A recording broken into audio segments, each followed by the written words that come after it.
de Investigadores en Suiza, ASIS, dar inicio a este webinar titulado COVID y sus vacunas, perspectivas desde Colombia y Suiza. Y tenemos el honor de tener a dos personas, una representante colombiana, la doctora Gabriela Delgado, profesora de la Universidad Nacional, y el doctor Oscar Franco, profesor de la Universidad de Berna. La dinámica del webinar es el profesor Oscar empieza con una breve introducción acerca de COVID, luego la profesora Gabriela una breve introducción acerca de vacunas y nos vamos a enfocar a responder preguntas del público hasta las 6 de la tarde. Les recordamos por favor apagar sus micrófonos y sus videos pues, para hacer la transmisión más fácil. Y pues con esto me permite introducir al doctor Oscar Franco para empezar este webinar. Gracias. Y stop share.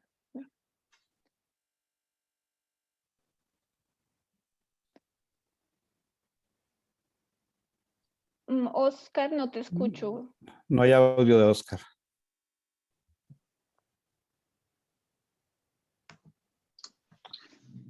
Me pasó lo de siempre. Ahora sí me oyen, ¿verdad? Buenas tardes y Sí. buenos días y bienvenidos todos. Voy a compartir solamente 3 minutos o 4 en diapositivas, simplemente para que tengamos una base común sobre la situación actual y en qué estamos. Más o menos la situación está mal, pero está mejorando. Es más o menos lo que están viendo acá. Aquí ven la situación de casos nuevos diarios desde marzo hasta mayo. Y ven aquí Suiza cómo ya empieza a mejorar, empiezan a bajar. Lo mismo que en Alemania, en Italia, escogí esos países porque son vecinos. Mientras que estamos viendo en Sudamérica, después de lo que ocurrió en Brasil, Argentina subió muchísimo los casos, pero ya está controlándose. Colombia también subieron, pero todavía se están controlando en nivel alto, la positividad todavía está alta. Igual que en Paraguay, Uruguay, donde están algunos de los países que se están afectando por la variante. Yo creo que pasó de Brasil para el resto de Latinoamérica y se está distribuyendo. La situación en Suiza entonces está mejorando y eso implica que el gobierno suizo, como ustedes saben, han estado flexibilizando las medidas anti-COVID y a partir del 19 de abril ya tuvimos reaperturas de bares, de restaurantes, ya se permiten más los eventos, máximo 50 personas, un tercio de la capacidad, como pueden ver aquí, si es en interiores, si es en exteriores, máximo 100 personas. También hemos estado avanzando en la universidad acerca de qué van a ser los próximos pasos.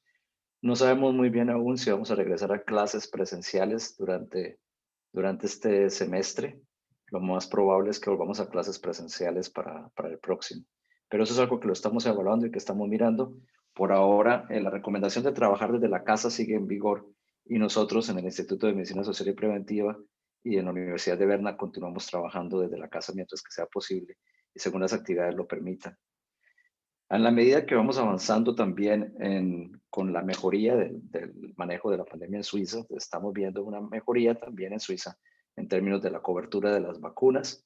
Vemos como Israel, el Reino Unido, Estados Unidos y Chile siguen liderando en términos de cuál es la proporción de personas vacunadas. En Suiza ya es más o menos un cuarto, 20-25% de la población. Y ahora mismo están abriendo ya las puertas a la mayoría de las personas, independiente de la edad y factores de riesgo, y ya las personas pueden ir en su website, en su cantón, eso es muy específico por cantón, y hacer una cita. No me pregunten, por favor, las cosas operacionales o administrativas, porque eso no sé. Y en términos de Colombia, estamos aquí. Colombia está avanzando lentamente, las vacunas están llegando, se están aplicando, y pues la situación nacional está difícil y eso yo creo que ha limitado la cobertura ahora mismo.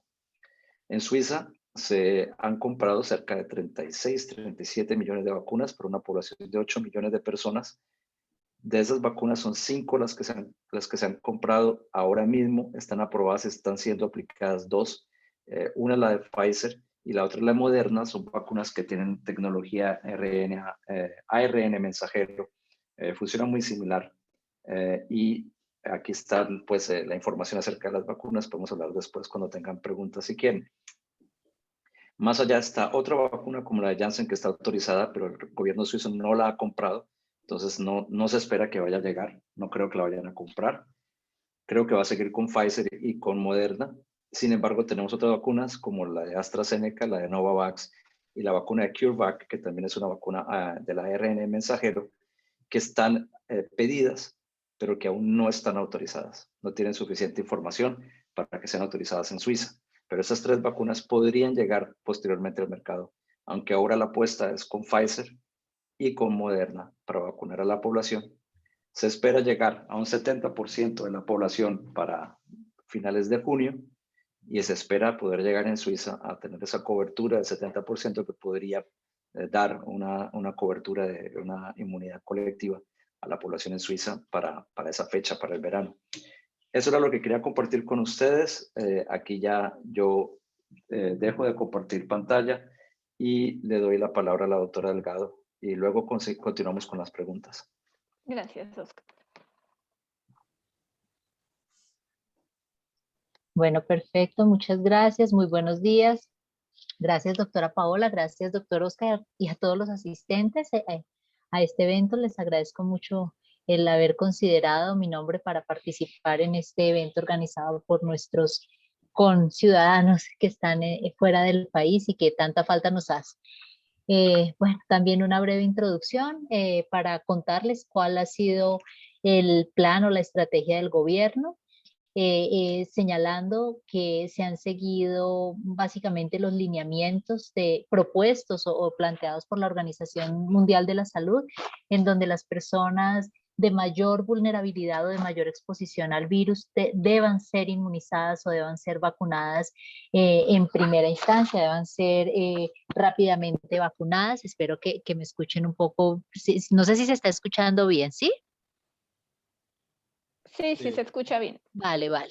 Y para seguir avanzando, yo creo que esta estrategia del gobierno dividida en 2 fases, cada una compuesta por unas etapas, ha sido, entre otras, diseñada de esta manera, acorde con la disponibilidad de vacunas que tenemos en nuestro país, que pues para nadie es un secreto que pues tenemos muy poca disponibilidad de estos inmunógenos, que tenemos unas dificultades muy serias en términos del acceso y la negociación a los mismos, y por supuesto con unas posibilidades que, aunque existen, y soy de las que cree que es posible retomar la producción de vacunas que se suspendió hace 22 años, pues va a ser para algunas vacunas especialmente y no para todas, debido pues a las serias limitaciones que tenemos en términos de infraestructura habilitante para el desarrollo de estas vacunas, toda vez que para nadie es un secreto que el desarrollo de este tipo de medicamentos vienen de la mano de la inversión en ciencia y tecnología, que infortunadamente en nuestro país no pasa de los discursos. El Plan Nacional de Vacunación Anti-COVID. Estos son los datos publicados por el Ministerio de Salud a mayo 9. Se habla de unas dosis acumuladas, de segundas dosis distribuidas a nivel de todo el territorio nacional.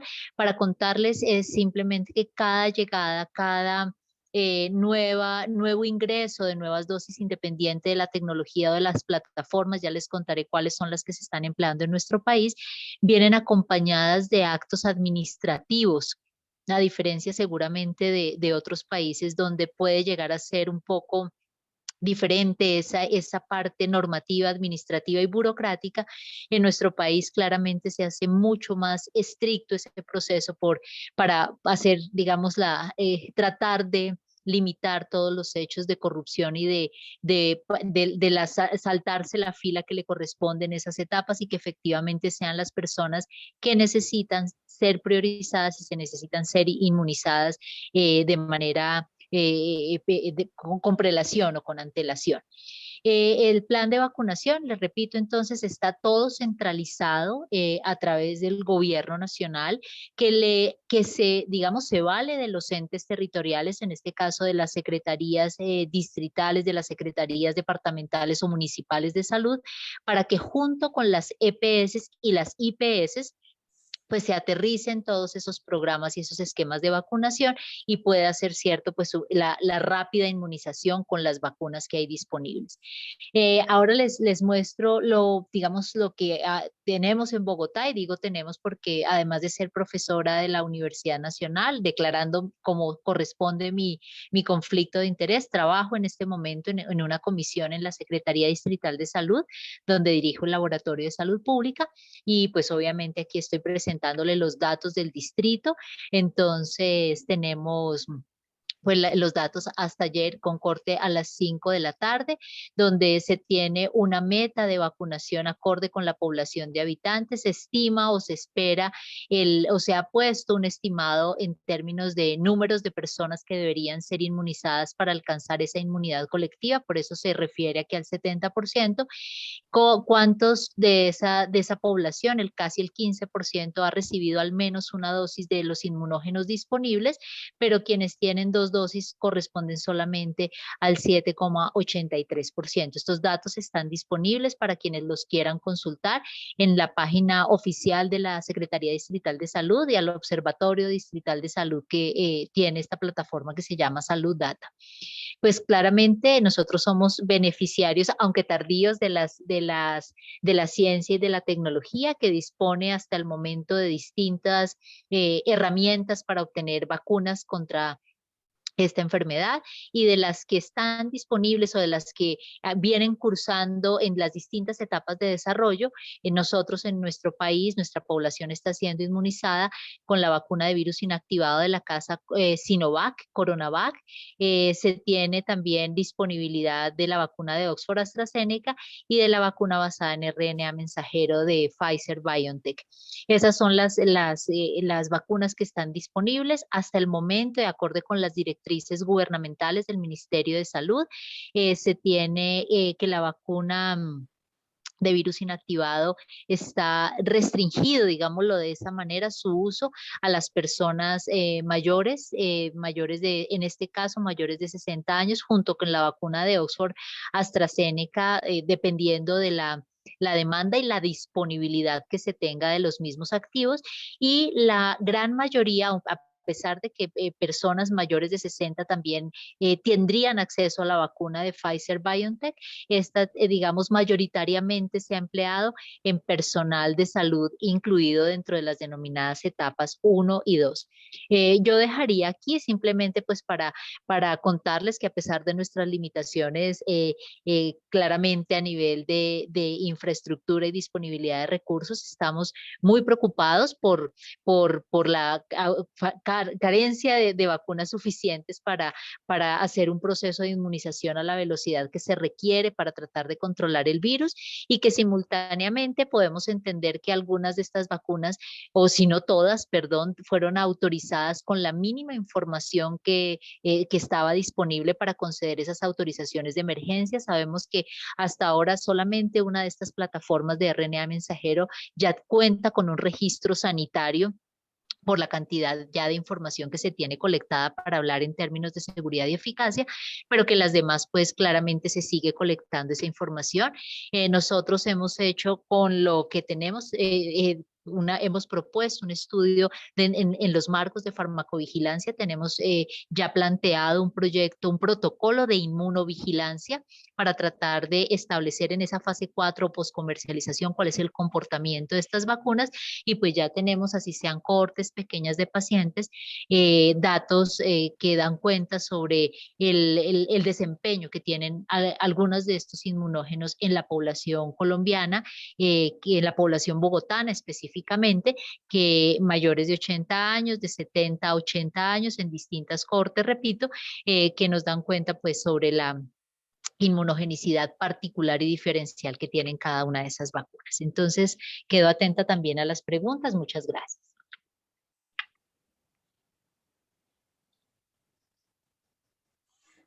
Muchas gracias, Oscar y Gabriela, por ser concretos. Entonces ahora pues podemos empezar con las preguntas. Ya hay en el chat algunas preguntas, las voy a leer.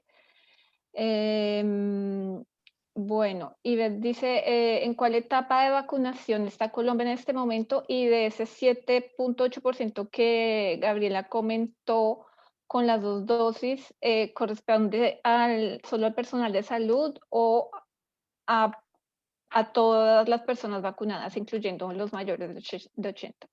Corresponde a todas las personas vacunadas. Colombia ha anunciado que va a empezar etapa 3, pero hasta el momento no se ha, digamos, en términos administrativos ya se tiene como unas modificaciones, incluso se han incorporado a esa etapa 3 personas que inicialmente estaban en otras etapas, pero digamos eso está en los actos administrativos, pero hasta el momento se continúa la inmunización de las personas que están incluidas en la denominada etapa 3. En etapa 2, perdón, no han empezado la etapa 3. Bueno, y voy a hacer entre preguntas de la audiencia que son en general bien parecidas y preguntas que tengo para pues agilizar la discusión. Yo, bueno, quiero pasar a preguntar o que hagamos claridad en la enfermedad de COVID, la mortalidad, si nos pueden aclarar la mortalidad en grupos de edad y cómo se comporta esta enfermedad también en niños, porque creo que todavía hay mucha confusión en cuál es la mortalidad. Mucha gente todavía piensa que es como una gripa cuando no lo es dependiendo del grupo etario y hay también todavía mucha confusión con lo que puede pasar en niños. Si de pronto Oscar puede colaborarnos. Claro que sí, Paola. Empiezo a hablar con los niños, que ha sido pues un aspecto de discusión durante toda la pandemia y se ha creado un mito que la gente cree que a los niños no les da y no transmiten COVID-19 cuando en realidad ellos pueden transmitir y les puede dar COVID-19. Lo único es que quizás no lo experimenten con igual nivel de severidad. Ahora mismo lo que hemos visto en las noticias es cómo esta semana Canadá aprobó de manera de emergencia la utilización de la vacuna de Pfizer para niños entre 12 y 16 años y veíamos ayer cómo la FDA aprobaba también para mayores de 12 años la utilización de Pfizer y hoy se reunía la CDC para determinar si se podía aplicar. ¿Por qué es importante este grupo etario? Si miramos únicamente a los niños entre los 12 y los 17 años, estos son más o menos el 14% de los casos en Estados Unidos. Eso quiere decir que más o menos durante toda la pandemia, Estados Unidos ha tenido 2 millones de niños entre 12 y 17 años que han tenido COVID. De esos 15,000 han requerido hospitalización y de unos 300 han fallecido. Además de eso, lo que hemos visto en el Reino Unido es que más o menos el 10% de los niños tienden a reportar síntomas de manera crónica después de que pasa el COVID, lo que se llama ahora en inglés el long COVID o el síndrome post-COVID.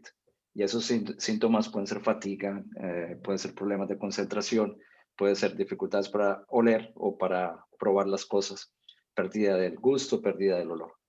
Entonces, lo que estamos viendo es realmente que los niños sí se pueden afectar.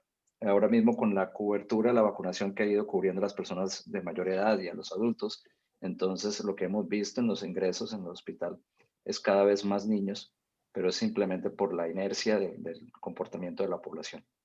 Eso en cuanto a los niños, no sé si Gabriela quiere hablar sobre mortalidad, si no continúo, pero no quiero hablar tan largo.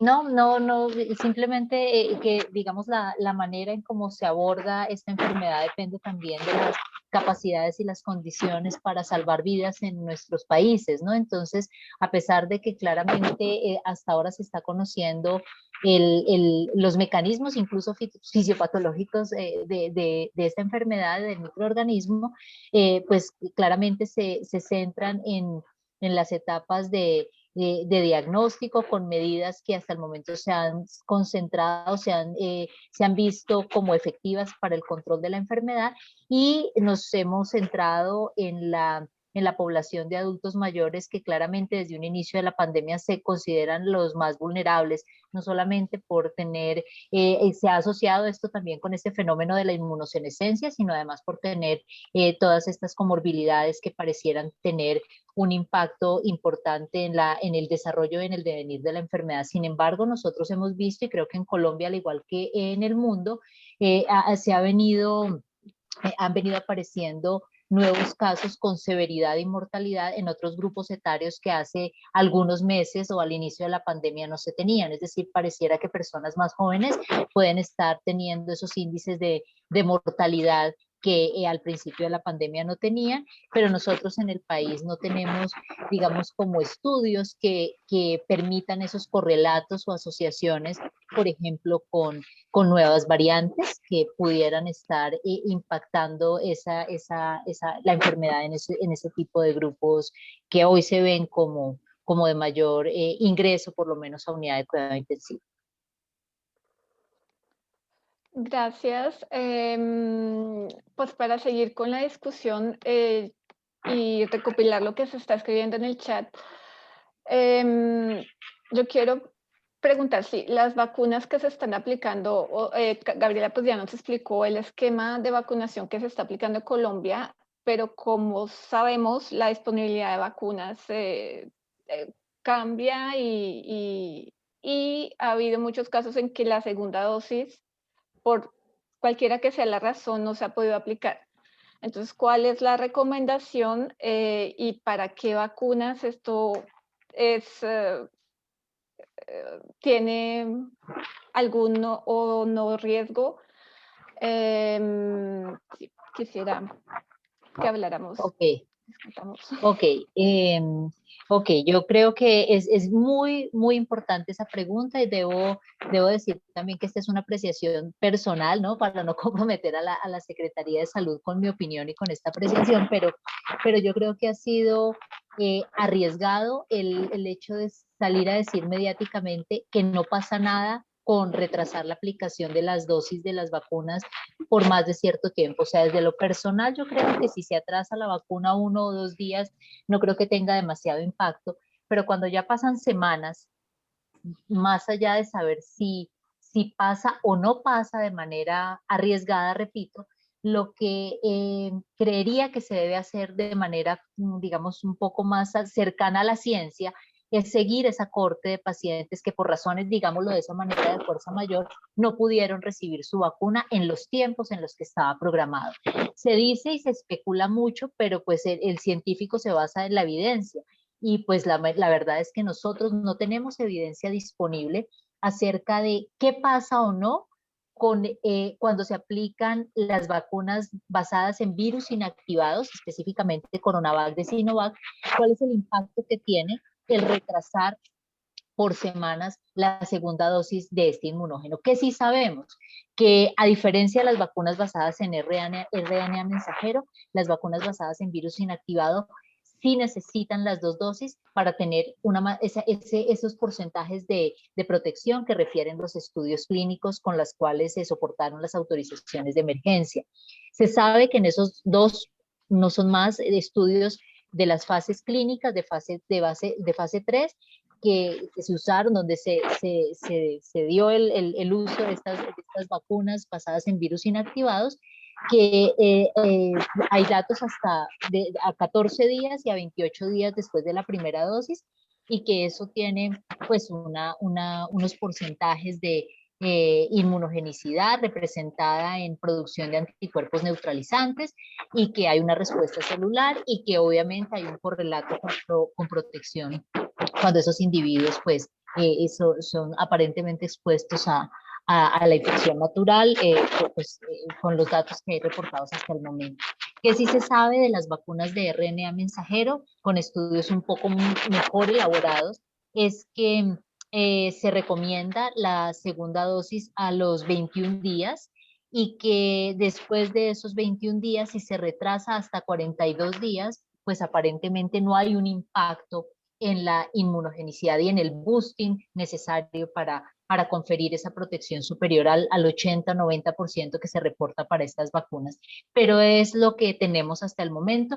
No todas las vacunas, que creo que eso es importante, aún en personal de salud, yo siento y percibo un profundo desconocimiento, no son plantillas, es decir, porque a mí me la pusieron a los 21 días y a mi abuelita a los 28, pero entonces si es la de AstraZeneca hasta los 84 días o 90, pues claramente cada vacuna tiene unos periodos de aplicación y pues lo que sugerimos aquí en el país es que se cumpla con las indicaciones al menos del fabricante y que, repito, y cierro diciendo que si por razones de fuerza mayor no se pueden aplicar las segundas dosis en los puntos tiempo que corresponde, que a esos pacientes o a esas cohortes de pacientes se les haga un seguimiento particular de farmacovigilancia, de tal manera que se pueda asegurar o no que al menos el desenlace clínico no se vio afectado por ese retardo en la aplicación de la segunda dosis.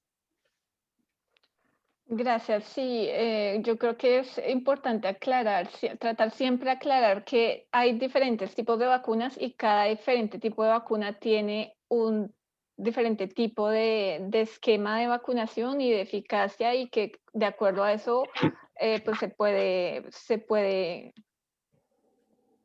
aplazar un poco o no la aplicación de esa segunda infección, porque creo que hay todavía mucha confusión como dice Gabriela, la gente piensa que es lo mismo, que todas las que se aplican es lo mismo y no es lo mismo. Bueno, para seguir con las preguntas del chat, preguntan, bueno, para, para el doctor Franco, como mencionó que Suiza compró 36 millones de vacunas, entonces aquí preguntan, pues porque razón países compran un número de vacunas que sobrepasa su población. Y siguiendo con el tema suizo, puedo preguntar también por qué Suiza siendo voy a centrarme en Suiza, porque Suiza siendo un, un país a la vanguardia de farmacéuticas no tiene su producción de vacunas o no produce vacunas, en este caso contra COVID. Sí, Oscar nos da su opinión. Gracias. Vamos punto por punto y voy a Sí. tratar de ser concreto y conciso porque el tiempo va pasando y las preguntas se están acumulando. Entonces, la primera pregunta, ¿por qué muchos compran 36 millones de dosis para 8 millones de personas? ¿Por qué el Reino Unido compró 5 veces más de la población que tiene? Varias razones. La primera, porque las compraron cuando las vacunas todavía no se sabía si funcionaban. Entonces no querían correr el riesgo de que ponerle toda la plata a una vacuna. En este caso, Suiza compra 5 y tenemos 5 que están 2 aprobadas de 5. Entonces querían cuidarse ellos mismos y entonces invirtieron bastante, compraron muchas dosis, sabiendo que algunas de esas vacunas iban a fallar en el proceso. Y esto fue el problema que tuvimos para todo el mundo, porque los países ricos que tenían el músculo financiero, lo que hicieron fue acaparar y comprar vacunas. Y eso hace que ahora mismo Colombia y otros países en otros lugares pues no tengan vacunas, no tengan las suficientes vacunas, mientras, por ejemplo, Canadá, Reino Unido, la Unión Europea, incluso la Unión Europea, Suiza y otros están nadando en vacunas, o por lo menos en pedidos, porque hemos visto también que las compañías farmacéuticas no han cumplido. La segunda pregunta, ¿por qué Suiza no tiene vacunas? Suiza está tratando de los laboratorios y estos, en la carrera del desarrollo de vacunas, ha tenido un color nacionalista, por ejemplo, con la vacuna de Gamaleya para los rusos o la vacuna de AstraZeneca para los británicos. Sin embargo, la mayoría de las compañías farmacéuticas tienen su base en diferentes países y no necesariamente siguen una competencia nacionalista. Suiza tiene varios laboratorios que tienen sede en Suiza y varios laboratorios que tienen sede en Suiza han estado tratando de desarrollar vacunas, pero no han sido los que han llevado las vacunas a full, a completo éxito, como ha sido la vacuna de Pfizer, que es una compañía que está en Estados Unidos en cooperación con una compañía alemana, la vacuna de Moderna, que es de Estados Unidos, y las otras. Entonces, esto depende mucho de cómo se avanzó la investigación y quién tuvo éxito, pero no quiere decir que Suiza no quiso invertir en el desarrollo de vacunas, todo lo contrario, tienen un brazo farmacéutico muy fuerte y simplemente pues las otras compañías tuvieron más éxito. Sí, yo ahí sí, gracias Oscar.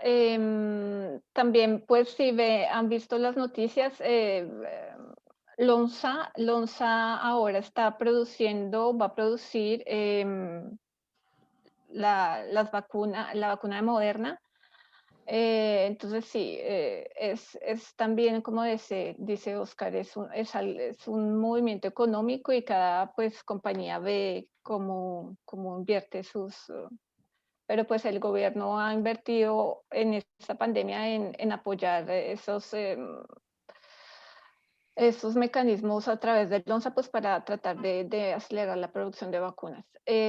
Siguiendo con la onda suiza, de pronto podemos preguntar, ¿por qué Suiza no usa Sinovac? ¿Por qué no ha sido aprobado? Sinovac fue aprobado para Latino, está en aprobación, creo, ¿no? En la OMS. Están evaluándolo. Vamos por partes, Paola. Te respondo por Suiza y luego ya la OMS es otro cuento. Suiza no ha aprobado Sinovac porque no tiene suficiente evidencia para que sea aprobada. Así de sencillo. Suiza solamente ha encontrado que 2 vacunas tienen suficiente evidencia para ser aprobados en Suiza, de las que pidió, que como dije fueron Moderna y Pfizer, y una tercera vacuna, que es la de Janssen, que presentó suficiente información a las autoridades suizas para que fuera aprobada, pero que no se ha pedido por el gobierno suizo.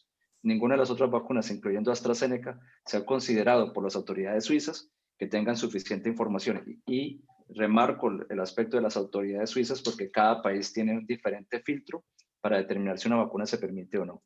No se compró la vacuna de Sinovac porque no se consideró al principio que fuera una vacuna que fuera a funcionar o que se tuviera que invertir, porque se invirtió en estas otras 5 en las que se creyó que tenía mayores probabilidades de éxito.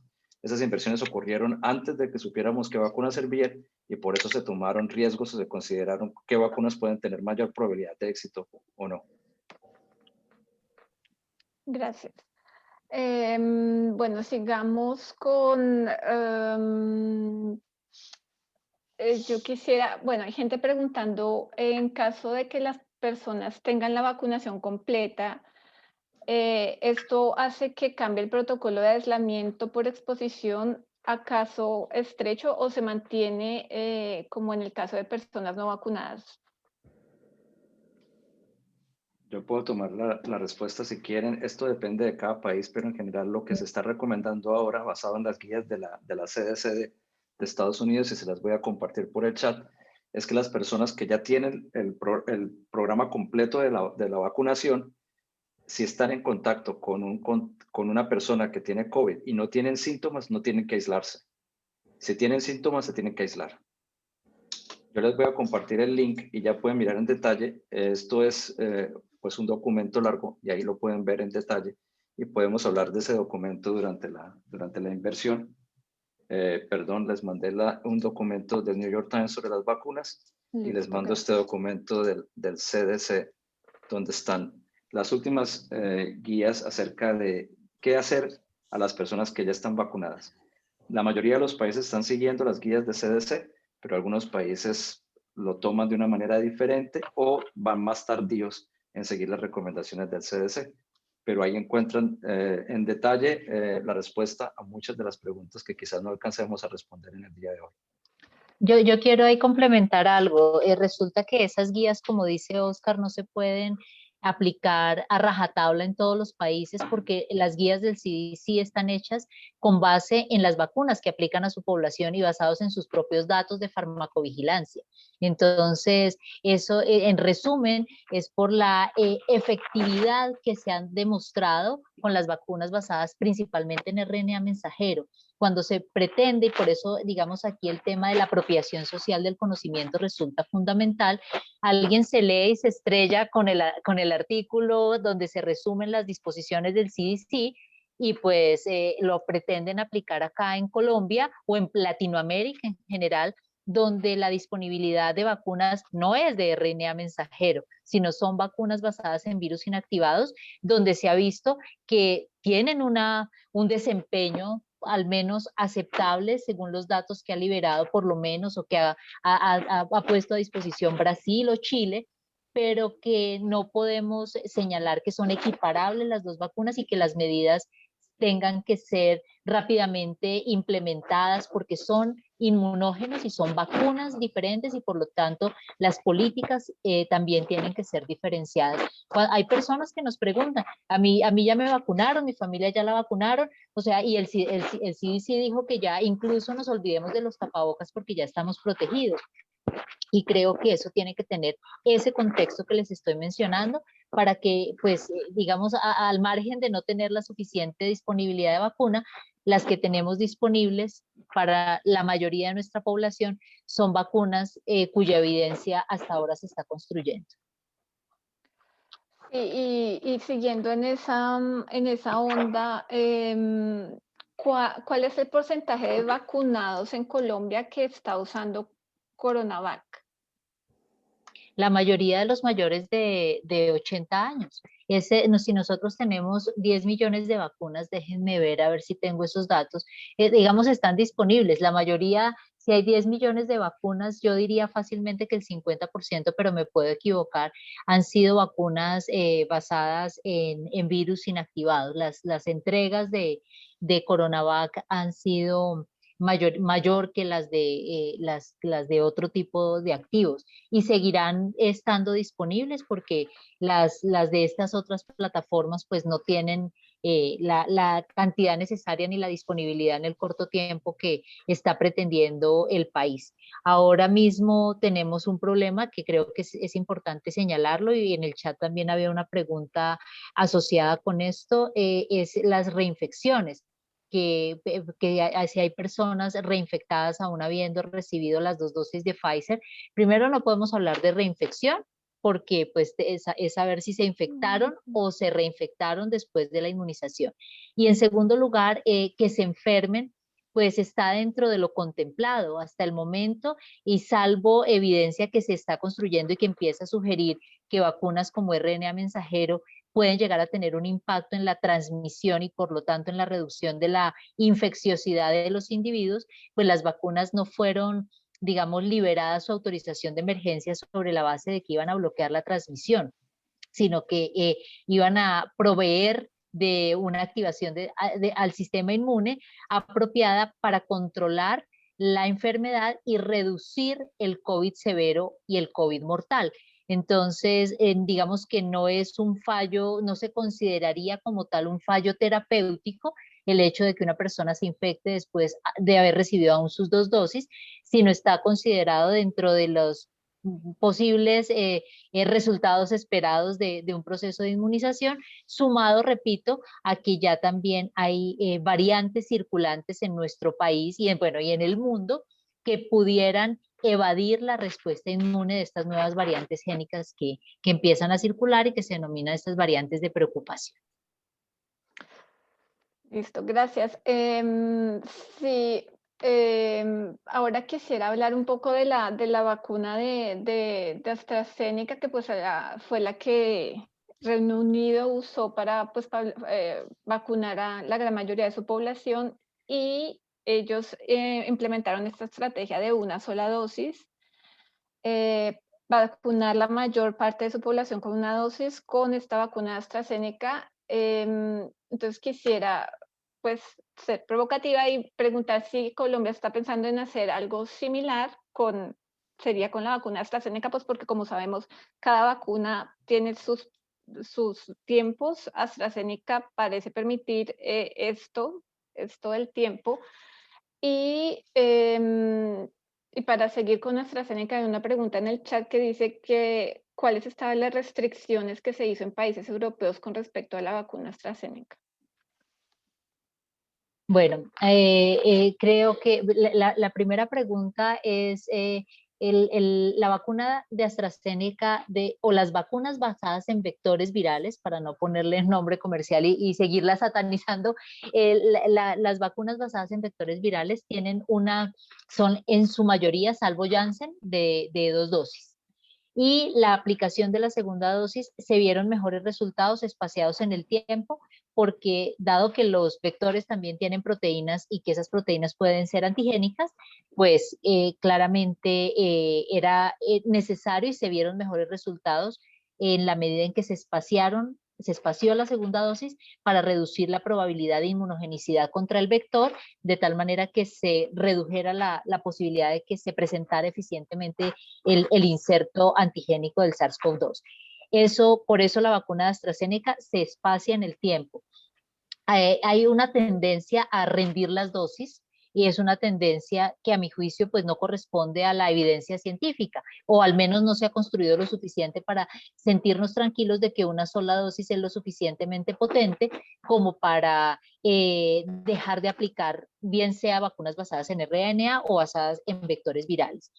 El tema con AstraZeneca que terminó siendo muy preocupante y que es el que ha inducido que países, por ejemplo, como Noruega ya también haya decidido no aplicar estas vacunas a su población muy recientemente, hace un par de días, es porque, primero, porque durante los estudios clínicos que enrolaron creo que más de 40.000 personas, nunca se vio este fenómeno de trombosis y de trombocitopenia inducida por heparina, que pareciera ser el fenómeno asociado con esas trombosis mortales, con esos fenómenos trombóticos que se han visto en algunos individuos.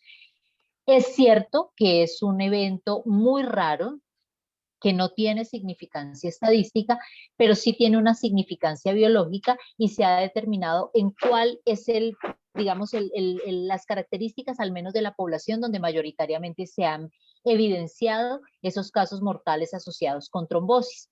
Esos efectos, pues claramente no deseados y completamente adversos. Y es en personas, en mujeres, su gran mayoría, menores de 55 años.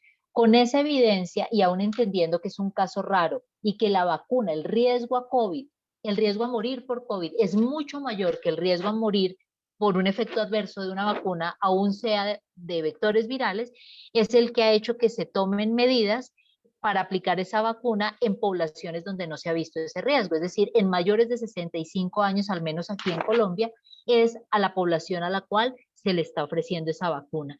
Y es una vacuna que por lo menos en esos grupos etarios no se ha visto que tenga mayores efectos adversos y sí confiere una protección importante y que esa protección está asociada con el cumplimiento cabal de las 2 dosis. Quizás puedo agregar algo. La pregunta de Iván acerca del estado actual de las restricciones Sí. en la Unión Europea. La Agencia Europea del Medicamento, el último comunicado que dieron fue el 28 de abril, en el que ya poniendo en balanza los riesgos y beneficios, levantaron cualquier tipo de restricción, pero mantuvieron un consejo o una guía para los países para que evaluaran la balanza de riesgos y beneficios y miraran de acuerdo a la población y a la edad a quién se le podría aplicar. Algunos países decidieron no aplicarla más. Ese fue el caso de Dinamarca, que fue el primero, y luego siguieron otros países como Noruega, como ya lo mencionó la doctora Delgado, pero hasta ahora lo que hay, no hay restricción en Europa, pero sí un consejo y sí un efecto raro que es adverso y que puede ocurrir y que es serio y que se ha asociado no casualmente todavía con la vacuna, pero que muy probablemente tiene una relación causal con la vacuna. Y eso es lo que estamos hasta ahora en términos de restricciones en Europa. Suiza por ahora no ha recibido vacunas AstraZeneca y lo que entiendo es que no planea aplicarlas, va a continuar con el programa de Moderna y de Pfizer por ahora. Listo. Gracias a los dos. Para seguir, entonces, yo quisiera ya que aclaráramos un poco ese concepto de inmunidad de rebaño y cuándo podríamos alcanzarlo. Entonces, creo que le voy a dar la palabra a Oscar. Gracias. Si nos pudieras Ahora, colaborar. la historia de la inmunidad de rebaño fue descrita al principio de 1900 por unos veterinarios de Estados Unidos mirando lo que era la brucelosis, unas infecciones de aborto espontáneo en el ganado vacuno de los Estados Unidos. Estas investigaciones que ellos hicieron hablaron por primera vez de la inmunidad de rebaño, refiriéndose a las vacas, que entre una proporción de vacas que se veía infectada protegía a las otras, y la solución era simplemente cerrar el rebaño y no permitir que entren vacas nuevas y proteger el rebaño. Esto se llamó inmunidad de rebaño en esa época, luego se investigó en ratones, luego en niños, luego en seres humanos y se empezó a hablar de la inmunidad colectiva, pero el término de inmunidad de rebaño permaneció. Ya para los años 50, 60 se continuó con el término cuando ya se establecieron los programas de vacunación grandes en los Estados Unidos, Reino Unido, en Australia, en Europa, etc. Y ahora mismo pues se utiliza, se basa en, básicamente depende de la velocidad de contagio y la susceptibilidad de la población. Y básicamente se puede calcular desde el principio de una epidemia más o menos cuántas personas tengo que vacunar o tengo que inmunizar para poder evitar que el resto de la proporción de la población sea infectada.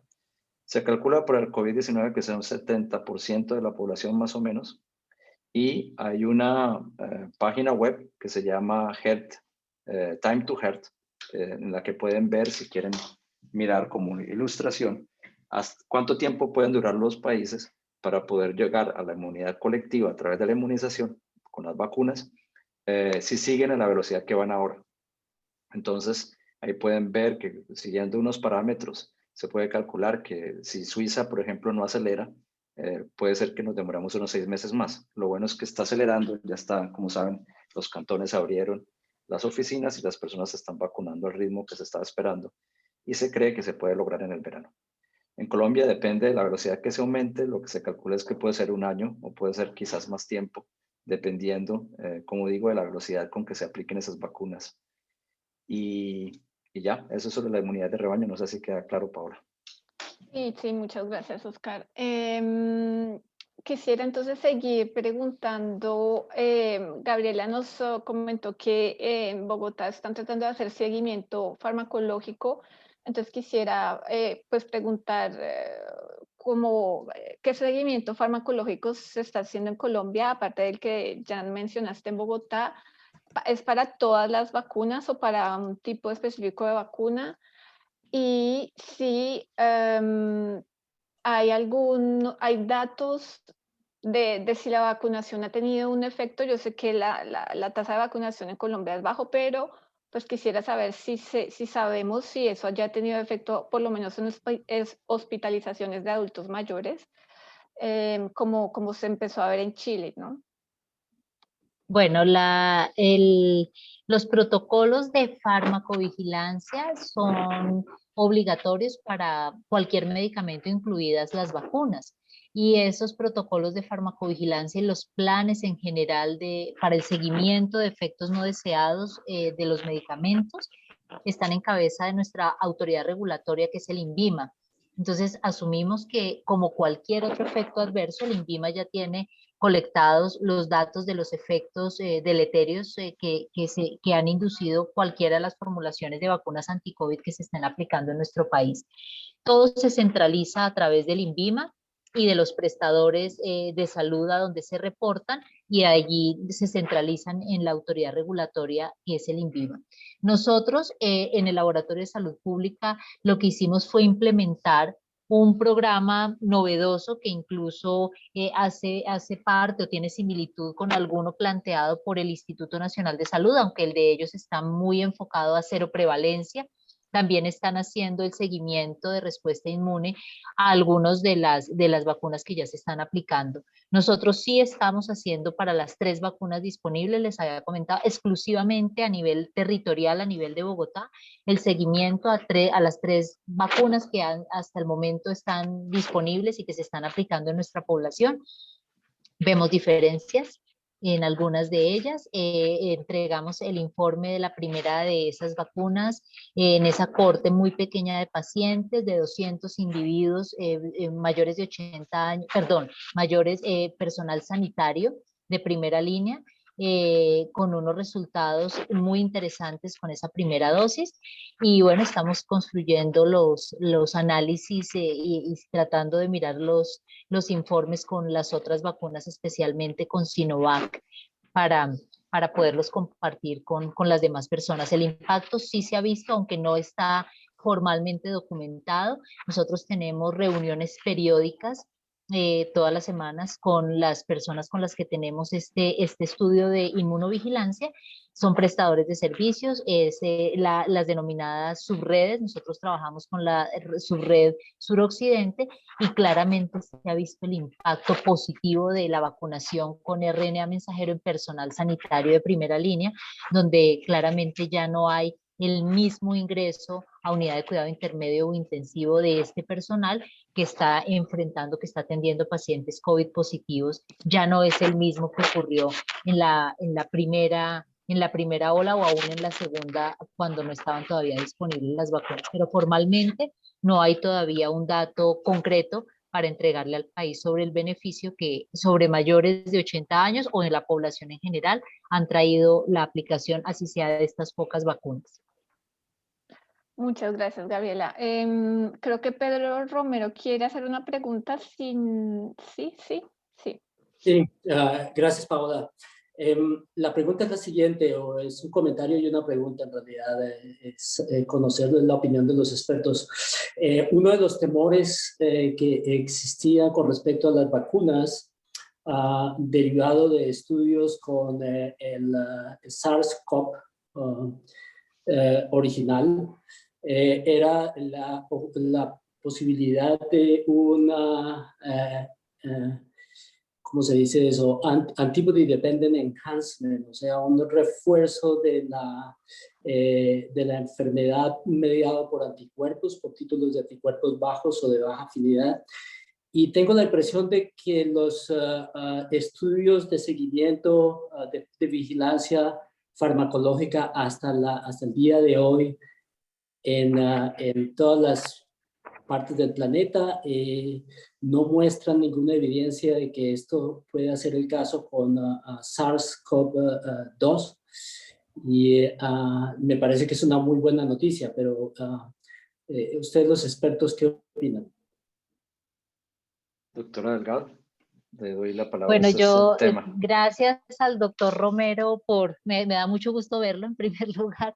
Y en segundo lugar, bueno, creo que hay ausencia de esa evidencia y el que no se tenga no necesariamente, no podría afirmar si sí o no se está presentando.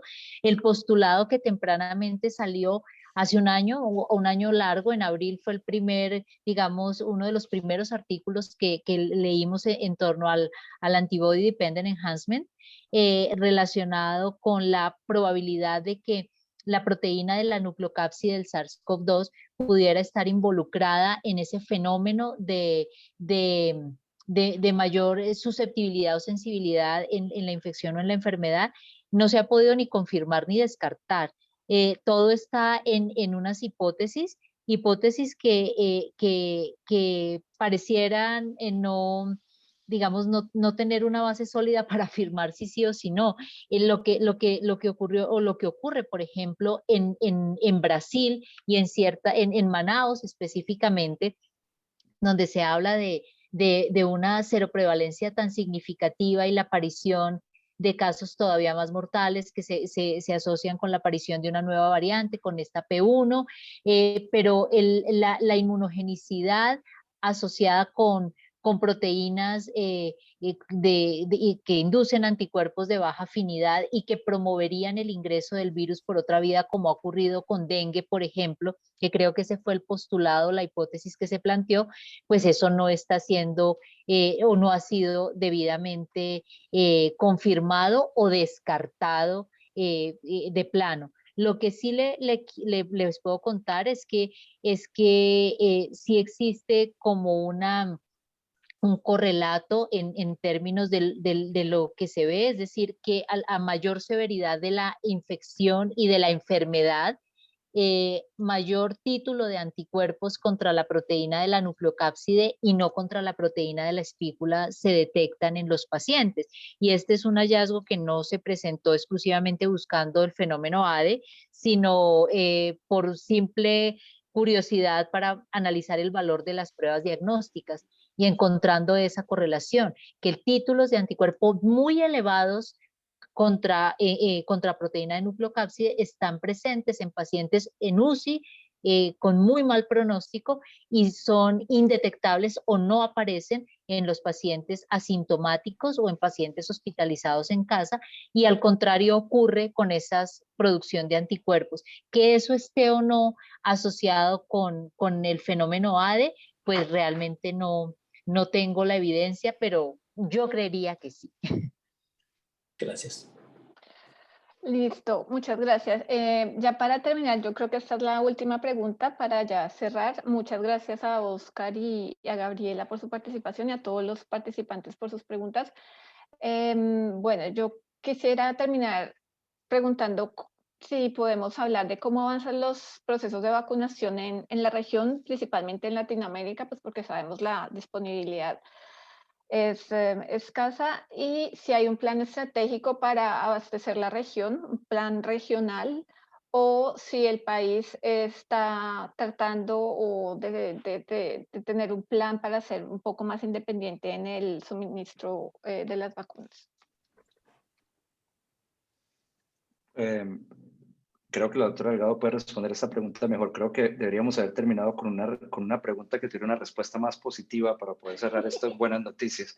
Pero terminaste con una pregunta que realmente lleva respuestas muy crueles. La verdad es que hay un desorden enorme y realmente Latinoamérica no se ha unido. Ha trabajado de manera heterogénea, todo el mundo peleando por su parte, y la verdad es que la geopolítica ha limitado la capacidad regional de poder responder unido. Yo no estoy en Colombia, entonces puedo decir estas cosas, y yo creo que a futuro lo que tenemos que hacer es invertir en capacidad. Tenemos que ser capaces de tener una capacidad de desarrollar vacunas en Colombia. Tenemos que pensar que las pandemias no están aquí para simplemente este año ya, adiós, y es probable que tengamos que seguir vacunando a las personas contra el COVID-19 y contra otros bichos que aparezcan en el futuro y otras pandemias. Entonces yo creo que hay que invertir en construir una independencia para poder tener nuestros propios programas de investigación y de vacunas serios, y no tener que depender de una región que está completamente dividida por política y de un mundo que está aún peor. Perdón que la respuesta sea tan negativa, pero es la honestidad aquí por encima de todo. Gracias. Gracias. Pienso igual, o sea, aunque yo sí no soy tan pesimista porque igual pues tenemos que sacarlo lo mejor, y es tanto como negar la posibilidad de utilizar la poca masa crítica que está en este país, que puede aportarle, y bueno, y la que no está en este país, que nos puede dar también una ayuda importante. Claramente esto no funciona con buenas intenciones ni con políticas de papel, como ha funcionado en los últimos años las propuestas de ciencia y tecnología de todos los gobiernos. Si en este país no se invierte en ciencia y tecnología a todos los niveles, y con todas las líneas que eso requiere, pues claramente nos cogerán todas las pandemias y nosotros no podremos tener una respuesta apropiada para este tipo de salidas terapéuticas, por ejemplo.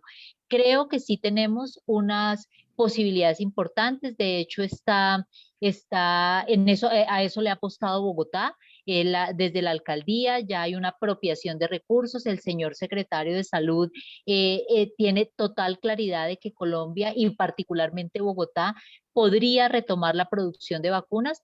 Claramente no somos idealistas ni utópicos, ni estamos parados sobre espuma, porque no podríamos llegar de entrada a producir vacunas que tienen digámoslo de esa manera, una sofisticación en su producción.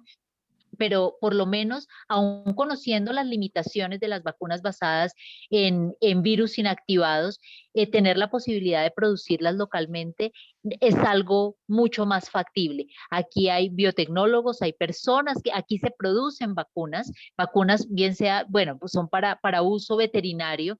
No por eso significa que sean de mala calidad, todo lo contrario. Colombia exporta estas vacunas, y hay dos fábricas, laboratorios farmacéuticos veterinarios dedicados a hacer, con una trayectoria importante, dedicados a hacer vacunas basadas en virus inactivados, una masa crítica importante, unas escuelas de farmacia que pues si esto no pasa por los químicos farmacéuticos, pues es bastante difícil, pero hay unas escuelas muy sólidas a nivel de químicos farmacéuticos y de maestrías y doctorados en las ciencias farmacéuticas. Y hay una regulación. Fíjense que Colombia sí fue líder regional en la regulación de productos biológicos o biotecnológicos, de tal manera que hay que poner en juego y hay que a tratar de hacer compatibles todas esas partecitas que están por ahora disgregadas, para retomar la producción de vacunas que hace 22 años también nos hacía como un país líder en la región. El resto de temas políticos creo que se escapan de nuestras manos, y creo que como científicos tenemos que hacer posible lo que sí está en nuestras manos, y bueno, de eso se trata también, el no ver el vaso medio vacío, sino medio lleno. Yo quiero muy brevemente, perdón que me tomen la palabra, pero estoy completamente de acuerdo con eso, y solamente decir que hay grandes oportunidades, y una de ellas es que muy pronto van a salir vectores basados en un virus aviario, con el cual se puede producir una vacuna de excelente factura optimizada en huevos, como las vacunas de la influenza, y esto podría ser algo en lo que países como Colombia y la región Brasil podrían invertir, y sería un avance tecnológico muy grande porque existe tal know-how en el área de la producción de vacunas en huevos que sería una solución de escala para nuestra región. Gracias. Yo creo que ya vamos a terminar. Dijimos que 1 hora y ya llevamos hora y larguita. Y quisiera agradecerle al doctor Oscar Franco de nuevo y la doctora Gabriela Delgado por su tiempo. Sabemos que son muy ocupados, pero pues muchas gracias. Fue una excelente discusión, creo yo. Lidiamos con muchas preguntas que estaban por ahí rondando y decir que pues así es su casa y nuestra misión es esto, unir, tratar de unir, hacer networking entre científicos colombianos que están en Suiza y en Colombia. Entonces, muchísimas gracias a todos. Y para terminar, pues, varias cosas. Asís está sumamente activo y pues tiene un programa permanente que tiene sus diferentes convocatorias a las cuales están todos ustedes invitados a participar, y adicionalmente tenemos una agenda muy amplia de eventos. La próxima semana vamos a hacer un evento sobre el medio ambiente, que están cordialmente pues invitados, y el 9 de junio también vamos a hacer otro evento sobre patentes, que ustedes también están cordialmente invitados. Agradecemos a los dos conferencistas que nos ofrecieron un interesante contraste entre Suiza y Colombia, un país rico y un país pues en vía de desarrollo, pues ofreciéndonos las dos problemáticas. Muchas gracias a los conferencistas que no son familiares míos. Se dio esta bonita coincidencia de que tuvieran apellidos, mis apellidos. Muchísimas gracias por darnos esta conferencia. Y dos cositas muy puntuales y que tal vez Oscar nos puede ayudar. ¿Cómo hacemos para que no se nos queme el pan antes sacándolo del horno? Hago referencia para que no, pues viendo los números, para que no nos contagiemos cuando ya están tan cerca las vacunas. Entonces no sé si Oscar nos puede pues dar su punto de vista al respecto, que es como la invitación a cuidarnos que todavía pues falta para que lleguen las vacunas a todos. Y pues finalmente, pues si Oscar pues también nos puede ayudar pues a explicarnos qué es lo que está sucediendo pues en India precisamente en estos momentos, porque esos números tan elevados, y por qué falló, porque hace unos meses se decía que India tenía inmunidad, que la misma sociedad había sacado una inmunidad al COVID, y por qué resultó falso esta teoría, porque pues es sumamente importante, porque pues nos preocupa que a Colombia llegue una ola como la que está sucediendo en India. Entonces, recomendaciones para que cerremos esta conferencia pues con la recomendación de seguirnos pues cuidando. Seré breve y conciso con una respuesta más corta que la pregunta, y responderé con el origen etimológico de la palabra pandemia, que quiere decir una enfermedad que afecta a todos. Esto ha estado desde que dijimos que era una pandemia, pero todos seguimos pensando que es algo regional, individual, o que es de la población nuestra. Mientras que el virus siga circulando en alguna parte del mundo, todos estamos en riesgo. Eso no lo han entendido los países ricos, ni ningún país, ni nadie. Básicamente todo el mundo va tirando por su lado y no están mirando que esto tiene que manejarse de manera colectiva. Y nos lo está probando India. Sale ahorita una variante de preocupación de India, que salió de India, que está afectando a la población en India, y ahora ya llegó al Reino Unido, llegó a Suiza, llegó a diferentes partes del mundo. Mientras que no manejemos la pandemia de una manera global, mientras que se deje el virus circular, el virus va a seguir adaptándose. va a seguir cambiando y va a seguir siendo cada vez más capaz de vencer a las defensas que nosotros estamos construyendo, ya sea a través de nuestros anticuerpos por infección o por la vacuna. Y esa es la conclusión que me gustaría dejarles, que esto es una infección de todos, es una enfermedad de todos y entre todos la tenemos que solucionar, y esto no vale que los ricos vayan por un lado y los pobres vayan por otro, o que los del norte y los del sur vayan por otro lado, y ese sentido colectivo es importantísimo. Muchas gracias. Entonces, ahora sí, yo creo que nos despedimos y cerramos este webinar. Muchísimas gracias a todos por la participación, a los expositores y a los que hicieron preguntas. Muchas gracias. Gracias. Chao, profe. Chao, Gracias a Oscar. todos. Y sigamos Gracias. cuidando. Muchas gracias. Hasta pronto. Hasta pronto.